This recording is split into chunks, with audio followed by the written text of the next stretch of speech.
Hello and welcome back to the Hazzabhajan YouTube channel. It is Harry here, and today it is time to continue on with our Nation Roulette series, where I look at the footballing scene at the moment and the footballing histories of various countries across the globe. And today it is the turn of the most populous nation that we have covered so far, and provided China doesn't come up, the most populous nation we will cover for some time, and that is, as you can tell by the title and thumbnail of this video, India. If you're new around here and want to check out some other videos that I've done in this series, there is a playlist link in the description for you to check them all out at your own pace. I've covered the likes of Kyrgyzstan, the Central African Republic, Colombia, Greenland, just basically loads of different countries, as is kind of the point of this series. But if you do enjoy this video, of course, don't forget, hit the like button and hit the subscribe if you have not done so already. But without any further ado, let's investigate the footballing scene and the football history in India. India, as I'm sure most of you will know, is the second most populated country in the entire world with over 1 billion inhabitants, and it is located, obviously, in Asia, bordered by 6 different countries including China, Pakistan and Nepal. The country's history is too rich and vast to sum up in a 1-minute segment at the start of a video of this ilk, so therefore I shall begin my profile of Indian football in the mid to late 19th century, about 150 years after the British rule had first been implemented and around the time when more people were starting to clamour for independence. Perhaps as a result of India being under what was then known as the British Raj, football was brought over by British sailors and soldiers, with the focal point being Calcutta, which became the capital of British India in 1858. There was actually a match played in India as early as 1854, 3 years before the first official football club worldwide, Sheffield FC, were founded, which was between Calcutta Club of Civilians and the Gentlemen of Balakpur, although as far as I could tell, the result is sadly unknown. The first ever officially founded team in India, perhaps unsurprisingly, came from Calcutta, with Calcutta FC being set up in 1872, although apparently they wanted to originally play rugby and didn't actually switch to playing football until 1894. A plethora of other new teams emerged over the next 15 years, and in 1888, the Durand Cup, named after the then Foreign Secretary taking charge of India, Sir Mortimer Durand, became the first ever organised competition in the country.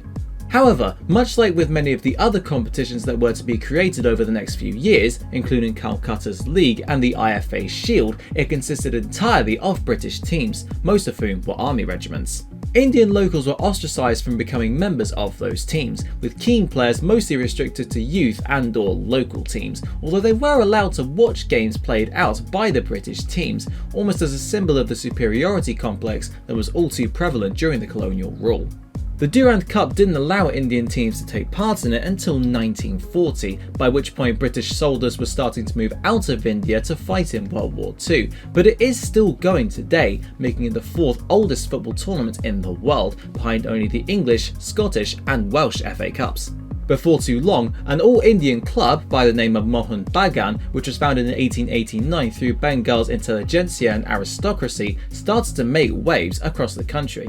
After winning quite a few regional tournaments during the late 19th century and early 20th century, they finally got their first chance to compete in the IFA Shield, which was created in 1893 by the then newly founded Indian Football Association in 1909. Although they fell early on, with many other Indian clubs actually celebrating their downfall, they returned in 1911 and made it all the way to the final, becoming the first Indian side to make it to a final of a major tournament. Not only that, but they managed to beat the East Yorkshire Regiment in the showpiece event, coming from 1-0 down with 5 minutes left to go to turn the game on its head and beat them and lift the IFA Shield. It was a huge marker for pro-Indian independence, with widespread belief switching from worthlessness and submission to English rule to belief that they could hold their own against the colonisers, although in the 1912 competition, in revenge of what had happened the previous year, Bagan saw 2 perfectly good goals disallowed for offside against Calcutta FC and were eliminated. Furthermore, no Indian person was even allowed onto the board of the Indian Football Association, and only 2 full Indian teams were even allowed into the 2nd division of Calcuttan football.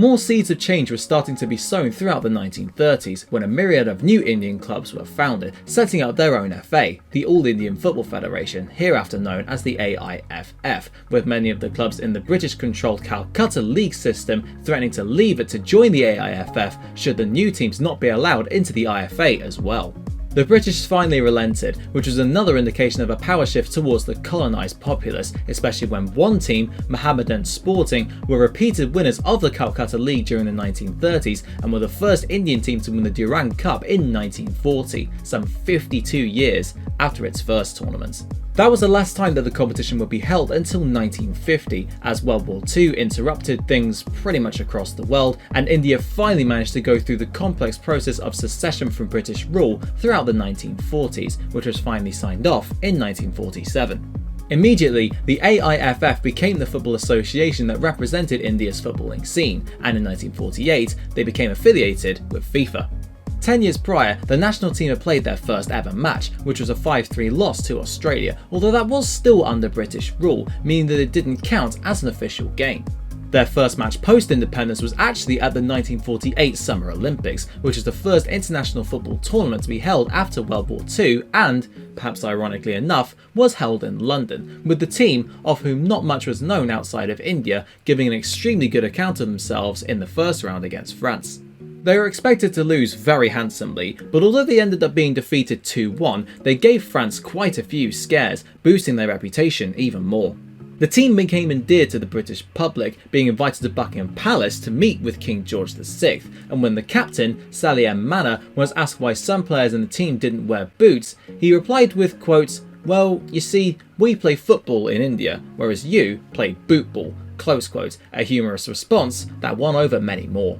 They then embarked on a tour across Europe, even beating Ajax 5-1, and there was an overwhelming belief that they really could go on and achieve something special at future international tournaments amongst the population. The upcoming 1950 World Cup was the best chance that this India team had to capitalise on their golden generation, especially since FIFA had allowed one spot to go to an Asian nation for that tournament. The qualification process, however, would never take place, as all three of India's direct competitors, namely Burma, Indonesia and the Philippines, withdrew before a ball had been kicked, meaning that India were the automatic qualifiers and would go on to play in Brazil in a group alongside Sweden, Italy and Paraguay. However, just a few weeks before the tournament was due to start, they suddenly, and perhaps unexpectedly, withdrew from the World Cup, missing out on a chance to compete with the world's best. A myth that was perpetuated across much of the Western world in the decades after this decision was that the Indian team simply didn't compete because they were angry at the fact that they weren't allowed to play in bare feet, something which FIFA had banned in 1948. But this was far from the case, as many Indian players were happy to play in boots if needed, and Manor confirmed that this wasn't a reason for them denying their invitation. Travel costs were then cited as an issue, but Brazil and FIFA were so desperate to have a country from Asia at the finals that they offered to cover all costs, including travel, accommodation and various other expenses of the Indian national team. However, the main reason was that they didn't really see the World Cup as very important to them, as they wanted to put all their attention on the 1952 Summer Olympics in Helsinki instead. It's worth bearing in mind that the World Cup at this stage was still relatively new, with only 3 tournaments having taken place prior to 1950 and the latest of those being in 1938 owing to World War II, and quite a few high-profile teams, including all of the British nations, had abstained from competing in it throughout the 1930s, so it wasn't quite seen as the global showpiece event that it is today back in 1950, whereas the Olympics, that had been running since 1896 and had had a football tournament since 1900, were more established and prestigious in the eyes of many. India were one of those nations who saw it that way, and as such, they decided against going to Brazil in 1950 and focused on the tournament in Helsinki instead, although this ultimately backfired spectacularly, not only because the 1950 World Cup was arguably the turning point for the reputation and prestige of the competition, especially with what happened in the final between Brazil and Uruguay, but also because at the 1952 Olympics themselves, India were hammered 10-1 by Yugoslavia in the first round. Furthermore, they were actually banned by FIFA from taking part in qualifying for the 1954 World Cup, perhaps as an act of revenge for what India had done 4 years prior, and angered by this, the AIFF refused to allow the national team to take part in World Cup qualifying until for the 1986 finals in Mexico, some 3 decades later. Back in the 1950s though, football was still the most popular sport in India, in spite of cricket's immense and growing popularity in various regions across the country, so the defeat to Yugoslavia, as well as the ban and eventual refusal to compete at the World Cup for 30 years, was a massive hammer blow to football's development. However, they would come storming back for the 1956 Olympics in Melbourne, as they benefited from their first round opponents Hungary withdrawing owing to the Hungarian uprising, and then beat the hosts Australia 4-2 in the quarter-finals, owing to see their hard work undone by Yugoslavia once again, who beat them 4-1 in the semi-finals. They would end up losing the third place playoff to Bulgaria, and in 1960 they were eliminated in the first round, although with that run to the semi-finals in 1956 they became the first ever Asian country to reach that stage, and their feat has only been replicated on 4 more occasions ever since. Their crowning glories from this era were 2 Asian Games trophies, the first coming in the inaugural tournament in 1951 and the second arriving 11 years later in 1962, which is deemed by some historians and football fanatics in India to be the final year of their golden generation. I would personally argue though that it actually ended 2 years later in 1964, as in that year they managed to reach the final of the AFC Asian Cup at their first appearance at the finals, although they lost it to the hosts Israel. By that point, football had become extremely polarising, especially when put in comparison with the inclusivity of cricket, which became the country's most popular sport throughout the 1960s and 1970s. This was rubber stamped when, in 1983, India won their first ever piece of major international silverware at the Cricket World Cup, inspired by the legendary Kapil Dev, Sunil Gavaskar and Roger Binny to overcome the West Indies in the final at Lord's. Realistically, the AIFF turning down the invitation to go to the World Cup in 1950 cost Indian football dearly, not just in the immediate and anachronistic present, but also in the long-term future as well. India could very well have been one of football's global powerhouses, with an appearance at the World Cup in 1950 setting in motion a revolution that could have led to them being at the forefront of international football over the last few decades, but instead they have never qualified for the World Cup since 1950 and have only appeared at 3 more AFC Asian Cups, all of which, including their latest participation in 2019, ended with failure in the group stages. They are also unable to make it to the 2022 World Cup in Qatar after accruing just 7 points from their 8 group matches to finish in 3rd outside of the automatic qualification places and be eliminated once more. The women's national team are also trophyless in their 42-year history, having never qualified for the World Cup and having lost in the AFC Cup final twice in 1979 and 1983, which is the furthest they've ever gone. They haven't even made it past the group stages since 1983, which is ironically pertinent given that that was the year, as mentioned earlier, when India won the Men's Cricket World Cup and more funds were subsequently ploughed into cricket's development over that of football's, and nor have they even made it to the AFC Cup at all since 2003. They've competed at 2 Asian Games competitions in their history in 1988 and 2014, and both were memorable for almost completely contrasting reasons. In their first game in 2014 against the Maldives, they dished out a pasting by thrashing them 15-0, but in their next 2 games against South Korea and Thailand, they managed to conspire to lose 10-0 in both of them, meaning that somehow they ended up on a -5 goal difference despite winning their first game by a margin of 15 goals. It was even worse in 1988 though, as they lost their 3 games 7-0, 13-1 and 16-0 to South Korea, Chinese Taipei and China respectively, to finish on -35 goal difference. By the mid-2000s, the footballing infrastructure was in an extremely poor state, and the TV viewership and press coverage of the national team was almost non-existent, with football games against Pakistan, whose rivalry with India in cricket is universally known and extremely bitter, barely even getting a mention in the press. What's more, most of the Indian populace who were interested in football turned to the English Premier League instead, given that India didn't really have a league or competition to draw fans in on a regular basis, and especially not to the same level as the Indian Premier League in cricket.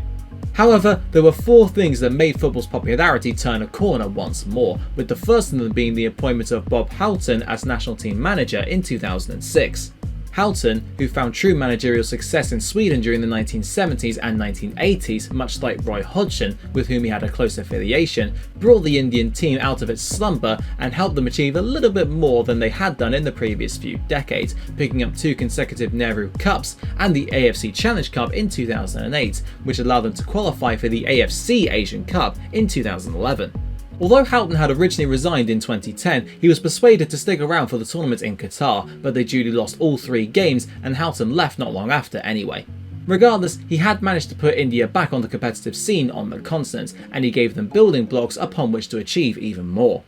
The second came in 2007 with the introduction of the I-League, which was the replacement for the National Football League. It was the first league in the country that was fully professionalised, and its primary objective was to increase the player pool that could represent the Indian national team. In line with this change, the infrastructure was finally given a development, and the financial situation of the clubs involved became much more stable, meaning that there was finally a prosperous domestic scene in India, something which hadn't really happened since the 1950s, and potentially even as far back as the days of pre-independence. The third was the refinement of domestic cup competitions, with a plethora of various ones running across the country, but the AIFF, eventually recognising what that could do to its players, changed its structure somewhat. The Santosh Trophy, just to give one example, was the primary tournament in Indian football up until 1996, when it was replaced by the National Football League, although it kept running in its standard form until 2009, when Houghton expressed his displeasure at its continuation, stating that it distracted the national team's players from the league and the national scene. When Sunil Chhetri, India's national footballing icon, was injured playing in the Santosh Trophy in 2009, the AIFF introduced a rule making sure that no one who was called up to the national team or was in contention for a place in the squad would play in it, thus meaning that the Federation Cup and the Durand Cup were the two major cup competitions still running in India. However, the Federation Cup was subject to increased scrutiny in the mid-2010s owing to it clashing with the I-League and the ISL, and it went on hiatus, a move which was welcomed by many people, with some commenters stating that it would make the domestic season more streamlined and avoid organisational headaches in terms of season scheduling and player registration. Furthermore, it saved the AIFF a lot of money, which it put towards youth development and the growth of lower league football, and although it briefly came back, it was scrapped completely in 2018 and replaced by the Super Cup, although that too hasn't taken place since 2019, owing to COVID-19. The fourth was the creation of football's very own IPL, named the Indian Stars League, or the ISL for short, in 2013. Of course, it hasn't attracted the same star power that the IPL has, very far from it in fact, but it has managed to combine the best homegrown talent with some foreign superstars, including the likes of Robbie Keane, Diego Forlan and Delano, albeit ones mostly past their peak. Its impact has been remarkable, with attendances averaging over 20,000 in each of the league's first 3 seasons, although it has dropped to around 15,000 in the campaigns before the COVID-19 pandemic hit, and the quality of the teams has improved massively. Additionally, digital viewing figures have totaled around 32 million in recent times, which admittedly is still some way off the IPL's figures of 110 million, but it does show that the appetite for football in the country is very much alive and well. The record winners of the ISL are Atletico de Kolkata, who have had the likes of Helder Postiga and the aforementioned Robbie Keane on their books, with 3 titles to their name, but they do no longer exist after having merged with Mohun Bagan to allow them to compete in the ISL and the AFC Champions League instead. The current holders are Mumbai City FC, after they beat Mohun Bagan, now known as ATK Mohun Bagan, in recognition of the merger, 2-1 in the final to claim their first ever ISL championship. In the I-League, a staggering 9 teams have won it in its 14-year history, so no one has managed to form a domestic hegemony at all, with the most successful team in the competition, Dempo, having won it 3 times to date, although their latest success came all the way back in 2012. The incumbent holders are, much like in the ISL, maiden winners, with Gokulam Kerala having edged out the brilliantly named Churchill brothers, who themselves have won the I-League twice, on goal difference. The national team's record win was a 7-1 thrashing of Australia in 1956, although the USSR managed to stick 11 goals past them whilst only conceding once in the process the previous year, which is India's record defeat. Their current FIFA World Ranking position of 105th is actually not that far off their highest ever position of 94th, which they achieved all the way back in 1996, although their record low came as recently as March 2015 when they plummeted all the way down to 173rd. India's greatest modern day player, Sunil Chhetri, who has played in countries such as the USA and Portugal, albeit with limited success, is both India's record appearance maker and goal scorer, with 72 goals in 118 games, which actually makes him the 3rd highest currently active international goal scorer behind only Lionel Messi and Cristiano Ronaldo. Esteemed company, no doubt. Ultimately though, there are few nations on earth who have had a more turbulent and undulating relationship with football than India, especially given its original popularity, then subsequent decline, and then belated resurgence in the last couple of decades or so. It really does feel like they had a golden opportunity to become a dominant force on the international scene, especially given the number of people and amount of resources at their disposal, but instead they've mostly been consigned to the role of also-rans in continental competitions and have been non-existent on the global scene since 1950, after one wretched decision cost the Indian team their chance in the spotlight and, arguably, a shot at eternal glory. Perhaps those days may still come, and the developments made in the last 15 years have been considerable and noticeable, but there is still a lot more work that is needed to be done before they can consider themselves to be at the forefront of international football. And that just about wraps up a look at the football history and current state of it in India. If you enjoyed this video, of course, please do not forget to hit the like button, subscribe if you have not done so already, ring the notification bell so you get notified whenever I upload a video straight away, and check out all the other Nation Roulette videos that I have done using the playlist link that is linked in the description down below. Thank you very much for watching, and until next time, I will see you then.